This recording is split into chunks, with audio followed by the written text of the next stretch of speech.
నా పేరు doctor Y Srinivasulu, MD Ayurveda, managing director, Lakshmi Ayurveda hospital, Vanasthalipuram, Hyderabad. ప్రస్తుతం మనము తెల్ల జుట్టు రావడానికి కారణాలు మరియు వాటి నివారణ ఉపయోగాలు ఏమున్నాయని తెలుసుకుందాం. తెల్ల జుట్టు రావడానికి కారణాలు అనేది ఒక మెలనిన్ పిగ్మెంట్ అని ఒక హార్మోన్ అనేది మన బాడీలో ఉంటుంది. ఆ మెలనిన్ పిగ్మెంటు లోపించినట్టయితే తెల్ల జుట్టు రావడానికి అవకాశాలు ఎక్కువగా ఉన్నాయి. అయితే ఇది ఏ రకంగా ఎందుకు వస్తుంది, దీని కారణాలు ఏంటంటే పిగ్మెంటు హార్మోన్ అనేది సెకండరీ విషయము. జనరల్గా ప్రస్తుతం మన లైఫ్ స్టైల్ అనేది ఉదయం లేవంగానే పరిగెత్తి ఎవరి డ్యూటీలు వాళ్ళకి వెళ్ళడం జరుగుతుంది. ముఖ్యంగా మనం తీసుకునే ఆహార పదార్థాలు అనేది సరిగ్గా లేకపోవడం ఒక ముఖ్య కారణము. పోషక పదార్థాలు లేని కాస్ట్లీ భోజనం మనం చేయుచున్నాం. రేట్లు పెరుగుతూ ఉన్నాయి, కానీ శరీరానికి ఉపయోగపడడం అనేది తక్కువగా అవుతుంది అని నా అభిప్రాయం. అయితే ప్రస్తుతం ఏంటంటే పూర్వకాలం అంటే ఒక 50 సంవత్సరాలకు కానీ 40 సంవత్సరాల క్రితం కానీ ఒక సరైన పోషక పదార్థాలు ఉన్నటువంటి ఆహారం మనం సేవించాము. ఇప్పుడు అన్నీ ఫర్టిలైజర్ లేనిది ఎలాంటి పంట పండడం లేదు. ఈ ఫర్టిలైజరు అంటే విష పదార్థాలే డైరెక్ట్గా. ఇప్పుడు డిఏపి అనుకోండి, యూరియా అనుకోండి, ఒక చెంచా నీళ్ళలో కలుపుకొని తాగితే గంట సేపట్లో మనం ప్రాణం పోతుంది. అట్లాగే దీన్ని ఈ ఎరువులు వేయంది అక్కడ గడ్డి కూడా మొలుస్తలేదు. ఒకప్పుడు ఒక ఎకరానికి 8 బస్తాలు 6 బస్తాలు పండితే అబ్బా చాలా గొప్ప రైతు, ఏం పండించిండు అని అనుకునేవాళ్ళు. ఈ రోజులలో ఒక ఎకరానికి 60 నుంచి 70 బస్తాల వరిధాన్యం తీస్తూ ఉన్నారు. ఏ రకంగా తీస్తున్నారంటే అవసరం ఉన్నా లేకపోయినా ఎరువులు గుప్పించుడు, పంట పండించుడు. సరే, ఇప్పుడు ఇండైరెక్ట్గా మనం ఏదైతే ఎరువులు పండించి ఏవైతే మనము సేవించడం జరుగుతున్నదో ఇండైరెక్ట్గా మనం విషాన్ని అంటే టాక్సిక్ మెటీరియల్ మనం ఇండైరెక్ట్గా తినడం అనేది జరుగుతుంది. దానివల్ల కూడా ఈ మధ్యన ఈ మెలనిన్ హార్మోన్ అనేది తగ్గించడం అంటే తక్కువగా ఉండడం జరుగుతుంది. 10, 12, 13 ఏళ్ళ నుంచి 20, 25 సంవత్సరాల వరకు కూడా వైట్ హెయిర్స్ అనేది రావడం జరుగుతుంది ఈ రోజులలో. ఒకప్పుడు 50 సంవత్సరాలు దాటిన తర్వాత తెల్లెంటికలు 1, 2 కనపడితే మహాభాగ్యంగా ఉండేది. ఈ రోజులలో 10, 12 సంవత్సరాలు దాటిన వాళ్ళకే తెల్లెంటికలు అనేది వస్తూ ఉన్నాయి. దీనికి ముఖ్యంగా ఏంటంటే ఈ నగరాల్లో ఉన్నటువంటి అపార్ట్మెంట్ కల్చర్ ద్వారా, అంటే మనము సూర్యరశ్మి ఎక్కువగా సేవించడం లేదు. దానివల్ల కాల్షియం కానీ విటమిన్ డి కానీ మనకు సమృద్ధిగా మార్కెట్లో దొరకడము లేదు.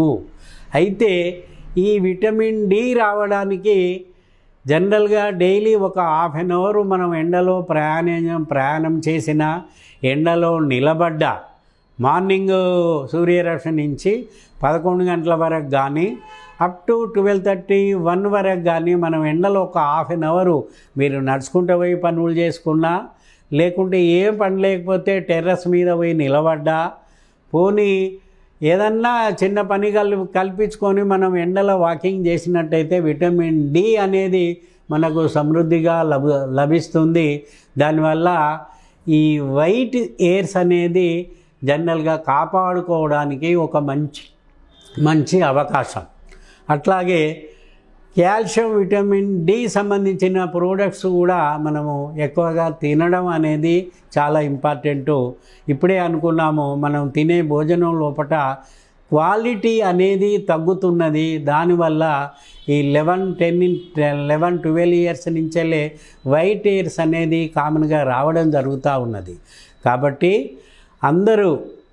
అందరూ ప్రజానికానికి కోరేది ఏంటంటే తప్పనిసరిగా వాళ్ళు ఒక మంచి పోషక విలువలున్న అంటే ఫర్టిలైజర్ లేని మార్కెట్లో మనకి ఎలాంటి గింజలు దొరుకుతున్నాయో వాటిని మనం వండుకొని తిన్నట్టయితే చాలా ఉపయోగకరంగా ఉంటుందని నా అభిప్రాయం.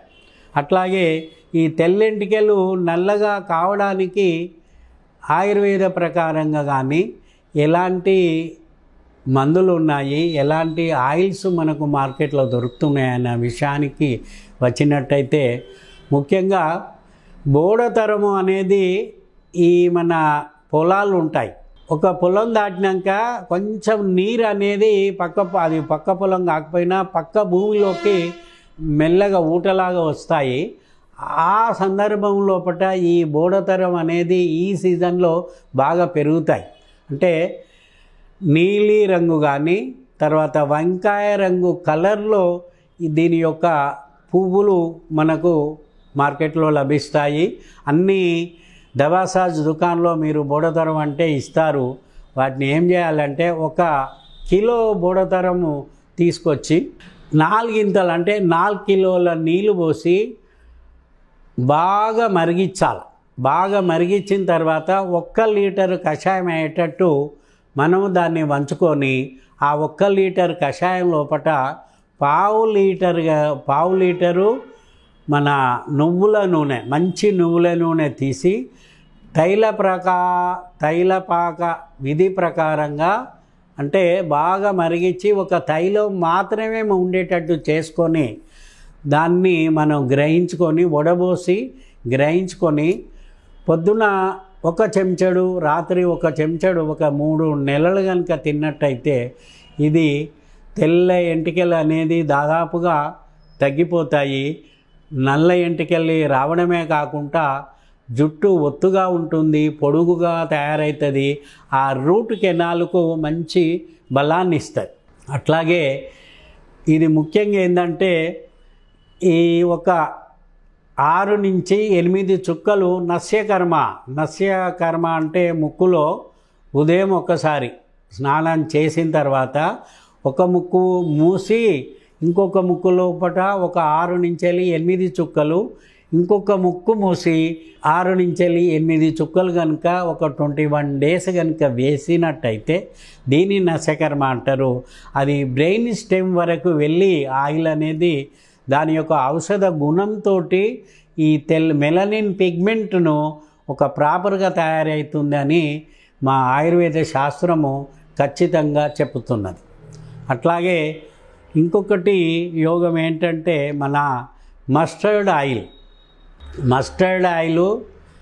ఒక 3 చెంచాలు, ఆముదము ఒక 3 చెంచాలు, ఒక అర చెంచాడు కంటే తక్కువ నిమ్మరసం, వీటిని మూడింటిని ఒక 5 నిమిషాలు మూడింటిని ఒక పాత్రలో వేసి 3 నిమిషాలు మరిగించేసి కొంచెం గోరువెచ్చగా అయిన తర్వాత మనము తలకు గనుక వెంట్రుకలకు ఆ తెల్ల వెంట్రుకలు ఎక్కడున్నాయో అక్కడ పెట్టుకున్నట్టయితే చాలా బాగా పనిచేస్తున్నది. ఆముదము అనేది పూర్వకాలంలో అంటే 40-50 సంవత్సరాల క్రితము చాలామంది ఈ తలకు ఆముదం నూనె పెట్టుకునేవాళ్ళు. ఆముదం ఎట్లా అంటే వంట ఆముదం అనేది దంచి నీళ్ళు పోసి ఒక పద్ధతి ప్రకారంగా గ్రామాలందు తయారు చేస్తారు. ఆ నూనె కనుక పెట్టుకున్నట్టయితే తలపోటు అనేది రాకుండా ఉంటుంది, తలనొప్పి అసలే రాదు. ప్లస్ ఎంటికలు సమృద్ధిగా నల్లగా పొడుగుగా మంచిగా తయారయ్యేందుకు ఇది ఒక గొప్ప ఔషధం. దీన్ని వాడి అందరూ గమనించాలని నేను ప్రత్యేకంగా విన్నవించుచున్నాను.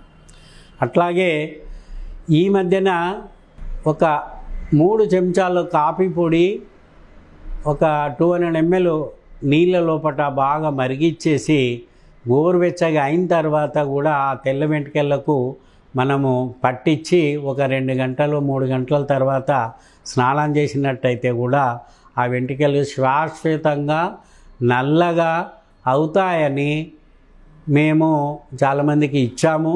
కాబట్టి మీరు కూడా గమనించాలని కోరుచున్నాం.